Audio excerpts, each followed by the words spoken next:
ನಮಸ್ಕಾರ, ನೀವು ನೋಡ್ತಾ ಇದ್ದೀರಾ ಜನತಾ ಟಿವಿ. ನಾನು ಲಾವಣ್ಯ. 72 ವರ್ಷಗಳ ಕಾಲ ಸಾಗಿದ ದಾಂಪತ್ಯದ ಸುದೀರ್ಘ ಪಯಣ ಮುಗಿದಿದೆ. ಮಾಜಿ ಪ್ರಧಾನಿ ಎಚ್.ಡಿ. ದೇವೇಗೌಡರ ಧರ್ಮಪತ್ನಿ ಚೆನ್ನಮ್ಮನವರ ಅಗಲಿಕೆಯಿಂದ ಗೌಡರ ಕುಟುಂಬ ತೀವ್ರ ಶೋಕದಲ್ಲಿ ಮುಳುಗಿದೆ.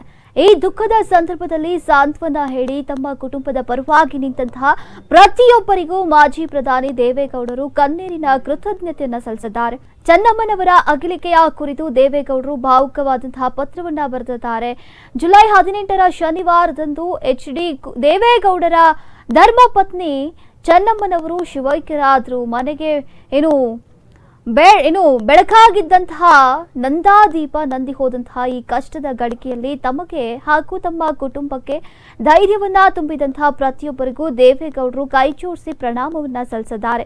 ತಮ್ಮ ಪತ್ರದಲ್ಲಿ 72 ವರ್ಷಗಳ ಸುದೀರ್ಘ ದಾಂಪತ್ಯ ಜೀವನವನ್ನ ನೆನಪಿಸಿಕೊಂಡಿರುವಂತಹ ದೇವೇಗೌಡರು ಶಾಸಕನಾಗಿ, ಮಂತ್ರಿಯಾಗಿ, ಮುಖ್ಯಮಂತ್ರಿಯಾಗಿ ಮತ್ತು ಪ್ರಧಾನಿಯಾಗಿ ನಾನು ಸಾಧಿಸಿದಂತಹ ಯಶಸ್ಸಿನ ಹಿಂದಿನ ನಿಜವಾದ ಚೈತನ್ಯ ಶಕ್ತಿ ಚೆನ್ನಮ್ಮ. ಗಂಧದ ಕೊರಡು ತನ್ನನ್ನ ತಾನು ತೆಗೆದುಕೊಂಡು ಪರಿಮಳ ಬೀರುವಂತೆ ಅವರ ತ್ಯಾಗ ಮತ್ತು ಮಮತೆ ನನ್ನ ಬದುಕಿಗೆ ಅಂತ ಕಣ್ಣೀರಿಟ್ಟಿದ್ದಾರೆ. ತಮ್ಮ ಪತ್ರದಲ್ಲಿ 72 ವರ್ಷಗಳ ಸುದೀರ್ಘ ದಾಂಪತ್ಯ ಜೀವನವನ್ನ ನೆನಪಿಸಿಕೊಂಡಿರುವಂತಹ ದೇವೇಗೌಡರು ಶಾಸಕನಾಗಿ, ಮಂತ್ರಿಯಾಗಿ, ಮುಖ್ಯಮಂತ್ರಿಯಾಗಿ ಮತ್ತು ಪ್ರಧಾನಿಯಾಗಿ ನಾನು ಸಾಧಿಸಿದಂತಹ ಯಶಸ್ಸಿನ ಹಿಂದಿನ ನಿಜವಾದ ಚೈತನ್ಯ ಶಕ್ತಿ ಚೆನ್ನಮ್ಮ. ಗಂಧದ ಕೊರಡು ತನ್ನನ್ನು ತಾನು ತೆಗೆದುಕೊಂಡು ಪರಿಮಳ ಬೀರುವಂತೆ ಅವರ ತ್ಯಾಗ ಮತ್ತು ಮಮತೆಯ ನನ್ನ ಬದುಕಿಗೆ ಪರಿಪೂರ್ಣತೆ ನೀಡಿತು ಅಂತ ಕಣ್ಣೀರಿಟ್ಟಿದ್ದಾರೆ. ರಾಜಕೀಯ ಹಿನ್ನೆಲೆ ಇಲ್ಲದೇ ಇದ್ರೂ ಕೂಡ ಮನೆಯನ್ನ ನಂದಗೋಕುಲವನ್ನಾಗಿ ಮಾಡಿ ನಿತ್ಯ ದಾಸೋಹಿಯಂತೆ ಸಲಹಿದಂತಹ ಅನ್ನಪೂರ್ಣೆ ಚೆನ್ನಮ್ಮ.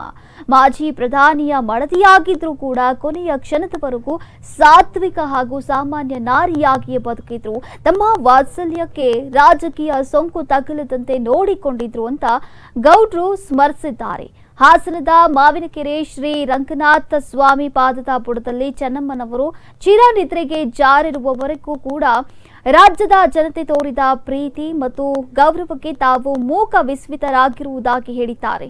ಮುಖ್ಯಮಂತ್ರಿಗಳು, ಕೇಂದ್ರ ಸಚಿವರು, ಮಠಾಧೀಶರು, ಗಣ್ಯರು ಹಾಗೂ ರಾಜ್ಯದ ಮೂಲೆ ಮೂಲೆಗಳಿಂದ ಹರಿದು ಬಂದಂತಹ ಜನಸಾಗರಕ್ಕೆ ಧನ್ಯವಾದ ಅಂತ ಹೇಳುವುದು ಈಗ ತೀರಾ ಚಿಕ್ಕ ಮಾತು. ಶಿರವಾಗಿ ವಿನೀತನಾಗಿ ನಮಿಸ್ತೇನೆ ಅಂತ ದೇವೇಗೌಡರು ಕೃತಜ್ಞತೆಯನ್ನು ಸಲ್ಲಿಸಿದ್ದಾರೆ.